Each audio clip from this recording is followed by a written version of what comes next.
గుండు గుండు గులాబ్ జామ్ ఎలా చేయాలో చూసేద్దామా?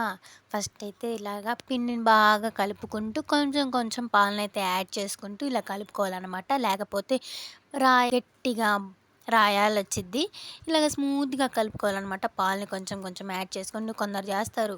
తినేసి కొడితే కానీ పగలదు, ఇరగదనమాట. అలా చేస్తారు. పాలని యాడ్ చేసుకుంటే మనకి స్మూత్‌గా మెత్తగా అయితే వస్తాయనమాట. ఇలాగ కలుపుకొని బాగా స్మూత్‌గా వచ్చేంత వరకు ఒక హాఫ్ అన్ అవర్ పక్కన పెట్టేస్తే తడిగుడ్డ వేసి నానిద్దనమాట. ఈ లోపల మనము చక్కెర పాకం ఎలా చేయాలో చూసేద్దాం. ఒక కేజీ చక్కెరకి లీటర్ వాటర్‌నైతే యాడ్ చేసుకొని పొయ్యి మీద పెట్టేసి కొంచెం చక్కెర కరిగినాక యాలకులు ఏసేసుకొని ఉడుకుతున్నప్పుడు కొంచెం పక్కన పెట్టేసుకుంటే మన చక్కెర పాకం కూడా రెడీ అయిపోద్ది. అది ఉడుకుతున్నప్పుడు స్మెల్ అయితే సూపర్‌గా వస్తుందబ్బా!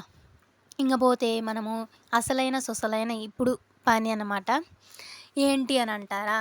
ఈ పిండిని కలిపి పెట్టుకున్నాం గదా! ఇప్పుడు వీటిని బాల్స్ లాగా చేసుకోవాలి చిన్న చిన్నవి.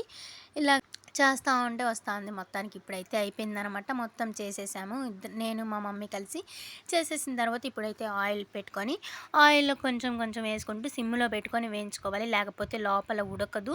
బయటైతే రెడ్ కలర్‌లో వచ్చేసిద్ది. లోపలైతే ఉడకదనమాట. అందుకని సిమ్‌లో పెట్టుకొని వేయించుకోవాలి. ఇలా వేయించుకున్న తర్వాత మనం కాచి పెట్టుకున్న జీరాలను వేసేసుకుంటే మన gulab jam ready. Bye bye.